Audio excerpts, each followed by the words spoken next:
제15장 기기를 찾았다 다시 잃다. 다음날 모모는 기기의 집을 찾아 아침 일찌감치 길을 나섰다. 물론 거북도 함께였다. 푸른 언덕이 어디 있는지는 잘 알고 있었다. 푸른 언덕은 옛 원형극장 인근 지역과 멀리 떨어진 교회의 별장 지역에 있었다.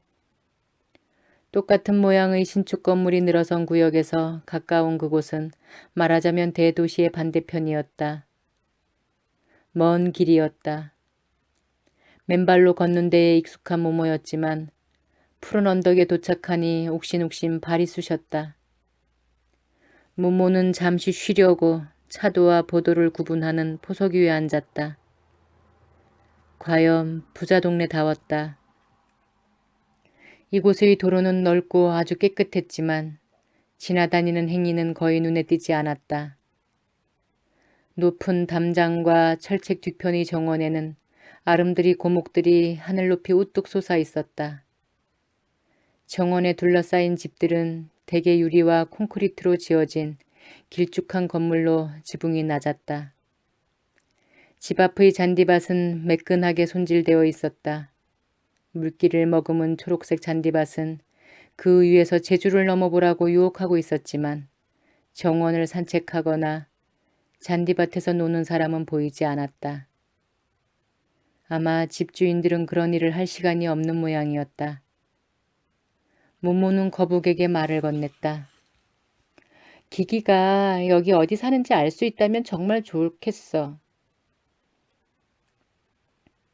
카시오페이아의 등에 글이 나타났다. 곧 알게 될 거야. 모모는 기대에 부풀었다. 그래? 정말 그래? 벼랑간 등 뒤에서 목소리가 들려왔다. 야! 지저분한 꼬마! 여기서 뭘 하고 있는 거야?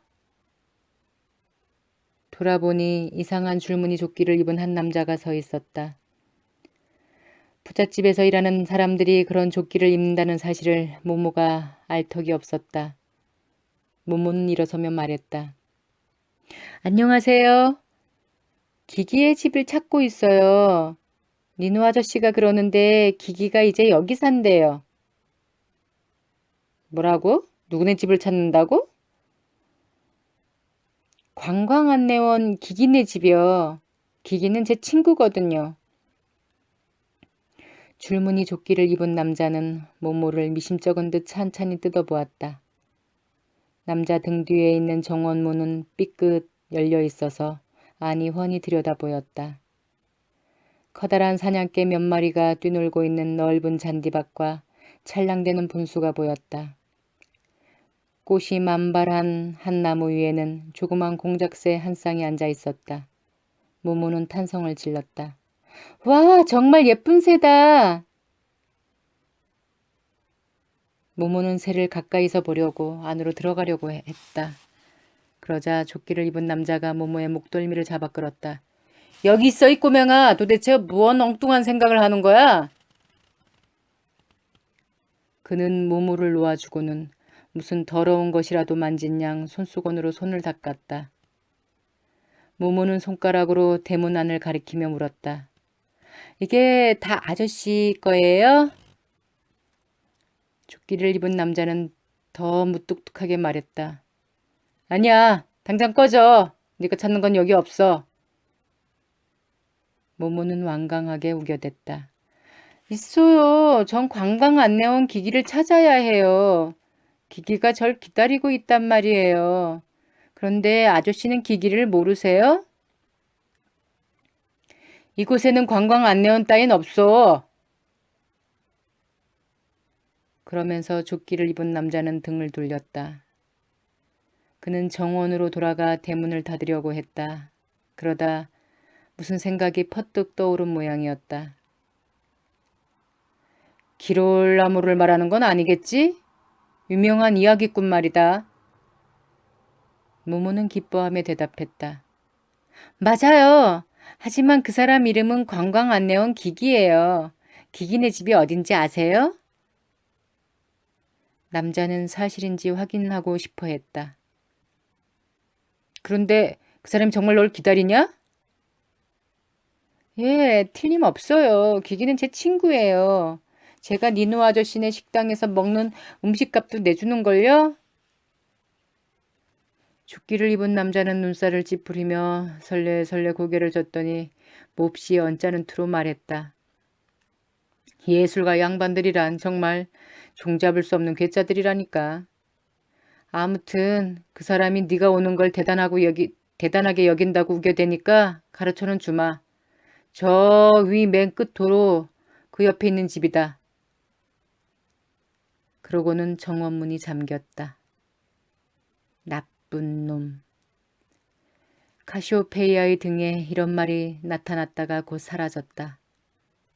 저 위 맨 끝 도로 옆에 있는 집은 어른 키를 넘는 높은 담장으로 둘러싸여 있었다. 대문도 조끼를 입은 남자네 대문과 비슷하게 철판으로 만들어져 있어서 안을 들여다볼 수 없었다. 초인종이나 문패는 눈에 띄지 않았다. 이 집이 정말 기기의 새 집인지 모르겠어. 전혀 아닌 것 같아. 거북의 등에 글이 나타났다. 하지만 기기네 집이야. 왜 이렇게 전부 꼭꼭 닫아놨지? 안으로 들어갈 수가 없잖아. 거북이 대답했다. 기다려. 모모는 한숨을 푹 내쉬었다. 아, 그래. 오래오래 기다릴 순 있지. 하지만 내가 여기 밖에서 서 있는 걸 기기가 어떻게 알겠어? 기기가 안에 있다고 해도 말이야. 모모는 이런 글을 읽을 수 있었다. 기기는 곧 올 거야. 모모는 바로 대문 앞에 앉아 끈기 있게 기다렸다. 오랫동안 아무 일도 일어나지 않자 카시오페이아가 잘못 알지 않았을까 하는 생각이 들기 시작했다. 너 정말 여기 있으면 되는 거지? 맞는 거지? 하지만 거북 등에는 기다렸다는 대답 대신 안녕이라는 말이 나타났다. 모모는 눈이 휘둥그레졌다. 카시오페이아 무슨 말이니? 날 두고 어디 가려고? 왜? 뭐 하려고? 난 너를 찾으러 가. 카시오페이아 대답은 더욱 수수께끼 같았다. 그 순간 갑자기 대문이 덜컥 열리더니 커다란 멋진 승용차 한 대가 쏜살같이 달려나왔다.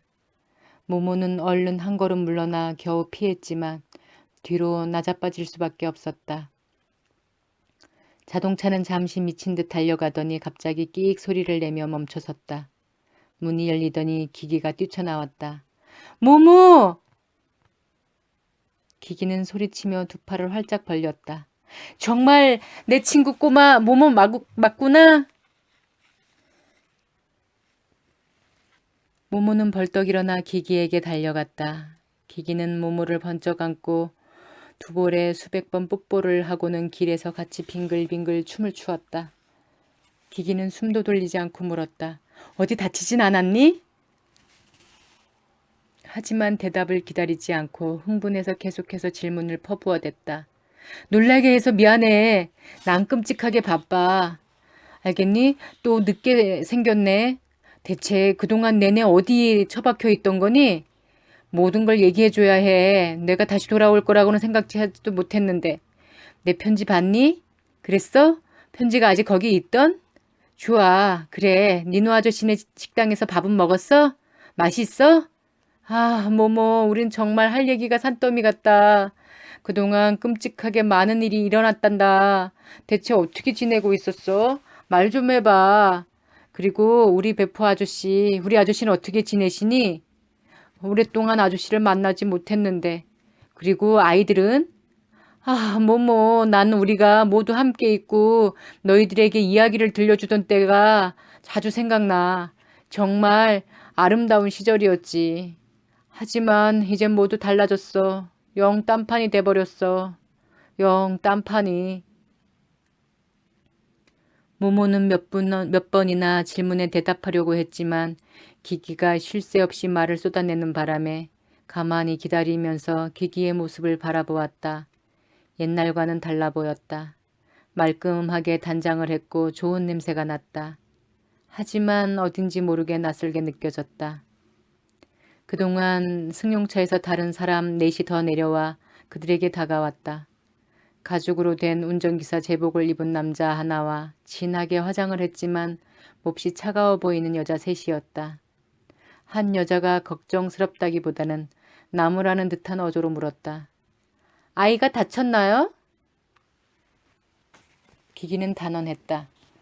아니, 조금도 안 다쳤어요. 그냥 놀란 것뿐이에요. 두 번째 여자가 말했다. 도대체 왜 대문 앞에서 어슬렁대고 있담? 기기는 큰 소리로 웃으며 말했다. 얘는 모모예요. 내 옛날 여자친구 모모. 세 번째 여자가 깜짝 놀라며 말했다. 어머, 그럼 그 소녀가 실제 인물이란 말이에요? 아, 저는 그 애가 선생님이 꾸며낸 얘긴 줄 알았어요. 이 사실을 당장 신문과 라디오에 내면 되겠네요. 동화 속 공주님과의 재회. 뭐 그런 비슷한 제목으로요. 그럼 사람들의 반응이 엄청날걸요? 아, 당장 추진해야겠어요. 대히트를 칠 수 있을 것 같네요. 안 돼요. 절대 반대입니다. 첫 번째 여자가 모모에게 몸을 돌리고 미소를 지으며 말했다. 얘 꼬마야, 넌 신문에 나고 싶지 않니? 응? 기기가 발칵 화를 냈다. 이 아이를 내버려 둬요. 두 번째 여자가 흘낏 손목시계를 들여다보았다. 지금 전속력으로 달려가지 않으면 정말 코앞에서 비행기를 놓치겠어요. 그럼 어떻게 되는지 선생님도 잘 아시죠? 아, 맙소사. 이렇게 오래간만에 만났는데 모모와 마음 놓고 몇 마디 말도 나눌 수 없다니. 하지만 모모, 보다시피 저 사람들은 날 그냥 내버려 두지 않아. 저 노예 몰입꾼들이 날 가만히 내버려 두지 않는다고. 기기가 신경질적으로 말하자 두 번째 여자가 셀쭉해 대꾸했다. 뭐 우리는 아무래도 상관없어요. 직업상 맡은 일을 하는 것뿐이니까요. 존경하는 선생님, 우리는 선생님 스케줄을 조정하고 그 대가로 돈을 받는 것뿐이에요. 기기는 한 발 물러섰다. 예, 물론이죠. 물론이죠. 자, 그럼 떠납시다. 모모, 같이 공항으로 가자. 그럼 가면서 얘기를 할 수 있을 거야. 그 다음에는 운전사가 다시 널 집에 데려다 줄 거야. 그럼 됐지? 기기는 모모의 대답을 기다리지도 않고 손을 잡아 끌어 자동차로 데리고 갔다. 세 명의 여자는 뒷좌석에 앉았다. 기기는 운전사 옆에 앉아 모모를 무릎에 앉혔다. 차가 떠났다. 기기가 말했다. 자, 모모, 이제 얘기를 해봐. 하지만 순서대로 차근차근 해야 돼. 대체 그때 왜 벼랑간 사라져버렸니? 모모가 호라 박사와 시간의 꽃 이야기를 막 하려는데 한 여자가 앞으로 몸을 굽혔다. 죄송해요. 하지만 지금 막 멋진 생각이 떠올라서요. 모모를 꼭 국립영화소에 데려가야겠어요. 다음에 영화로 만들 선생님의 방랑 이야기에 꼭 맞는 새로운 아역스타가 될 수 있을 거예요. 모모가 불러올 엄청난 반향을 한번 생각해 보세요. 와, 모모가 모모를 연기하다니? 기기는 날카로운 어조로 말했다. 내 말 못 알아들었어요? 절대로 얘를 끌어들이면 안 된다니까. 여자는 기분이 상했다. 아, 정말 선생님 속을 모르겠네요. 누구나 그런 기회가 있으면 막 잡으려고 안달일 텐데. 난 그런 누구나가 아니란 말이오. 기기는 발칵 성을 내며 고함을 치고는 모모 쪽으로 고개를 돌리고 이렇게 덧붙였다. 미안해, 모모. 넌 이해하지 못할 거야. 하지만 나는 이 무례배들이 너마저 수중에 넣는 걸 원치 않아. 그러자 세 여자 모두 마음이 상했다. 기기는 신음을 하며 머리를 쥐어 싸더니 조끼 주머니에서 조그마한 은색 약병을 꺼내 알약 하나를 꿀꺽 삼켰다. 몇 분 동안 아무도 입을 열지 않았다. 이윽고 기기는 뒷좌석의 여자들에게 몸을 돌리고 싸우기도 지쳤다는 듯 중얼거렸다. 미안해요. 당신들을 두고 한 말은 아니에요. 신경이 결단나서 그러는 것뿐이지. 첫 번째 여자가 대답했다. 그래요. 시간이 좀 지나면 누구나 알게 되는 사실이죠. 기기는 모모에게 약간 일그러진 미소를 지어 보였다. 자, 모모, 이제 우리 얘기를 하자. 그때 두 번째 여자가 끼어들었다. 더 늦기 전에 딱 한 가지만 물을게요. 이제 곧 도착할 건데요. 최소한 내가 이 애와 잠깐 인터뷰하는 것쯤은 허락하실 수 있는 거죠? 그만두라니까! 나는 지금 모모의 얘기를 하고 싶어요. 그것도 개인적으로. 내겐 정말 중요한 일이에요. 대체 몇 번이나 설명을 해야 하는 거예요? 화가 머리끝까지 치밀어 오른 기기가 으르렁대자 여자도 같이 화를 내며 대꾸했다. 내가 선생님을 위한 효과적인 광고안을 내지 못하고 있다고 자꾸 꾸중하신 건 바로 선생님이잖아요. 기기는 신음했다. 맞아요. 그랬죠. 하지만 지금 당장은 아니에요. 지금은 아니란 말이라고요. 정말 애석하네요. 그런 얘기라면 사람들의 눈물샘을 자극할 수 있을 텐데. 하지만 마음대로 하세요. 나중에 할 수도 있겠죠. 만약 우리가... 아니, 지금도 안 되고 나중도 안 돼요. 절대로. 그리고 내가 모모와 얘기를 하는 동안은 제발 입 좀 닥치고 있어요. 기기가 여자의 말을 자르자 여자 역시 격하게 대꾸했다. 어떻게 그런 말을... 결국 문제는 선생님의 인기예요. 내 인기가 아니고요. 지금 이런 기회를 놓쳐도 되는 건지 그런 처진지 잘 생각해 보셔야 될걸요? 기기는 절망적으로 소리쳤다. 아니, 그런 처지는 아니지요. 하지만 모모는 게임에서 빠져야 해요. 그리고 지금은 제발 부탁이에요. 우리를 5분만, 그냥 좀 5분만 내버려 둬요. 여자들은 입을 다물었다. 기기는 기진맥진해서 손으로 눈을 쓸어내리며 짤막하게 씁쓸한 웃음을 웃었다. 보다시피 나는 이 꼴이 됐단다. 아무리 원해도 다시 돌아갈 수가 없어. 난 끝장이 났어. 기기는 기기인 거야. 모모, 이 말 생각나니? 하지만 기기는 기기로 남아있지 못했어. 모모, 얘기 하나 해줄까? 인생에서 가장 위험한 건 꿈이 이루어지는 거야. 적어도 나처럼 되면 그렇지. 나는 더 이상 꿈꿀 게 없거든. 아마 너희들한테서도 다시는 꿈꾸는 걸 배울 수 없을 거야. 난 이 세상 모든 것에 신물이 났어. 그는 우울한 표정으로 창밖을 물끄러미 내다보았다. 지금 내가 아직도 할 수 있는 일이 있다면 그건 입을 다물고 더 이상 아무 얘기도 하지 않고 묵묵히 사는 것뿐일 거야. 아마 남은 여생 동안은 그래야겠지. 아니면 적어도 사람들이 다시 나를 잊어버리고 그래서 내가 다시 이름 없는 가난한 놈이 될 때까지는 그래야 할 거야. 하지만 꿈도 없이 가난하다는 것. 아니, 모모, 그건 지옥이야. 그래서 나는 차라리 지금 그대로 머물고 있는 거야. 이것 또한 지옥이지만 적어도 편안한 지옥이거든. 내가 대체 무슨 말을 하는 거지? 물론 너는 뭔 말을 하는 건지 하나도 모를 거다.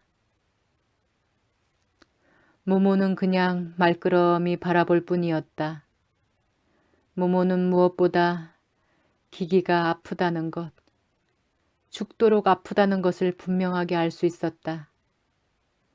회색 신사들이 배후에서 농간을 부렸다는 것을 어렴풋이 짐작할 수 있었다. 하지만 기기 자신이 전혀 원하지 않는데 그를 도울 수 있는 방법이 뭔지는 도무지 알 수가 없었다. 이런, 내 얘기만 했네? 이제 그동안 뭔 일이 있었는지 얘기 좀 해줄래? 모모. 그 순간 자동차가 공항에 도착했다.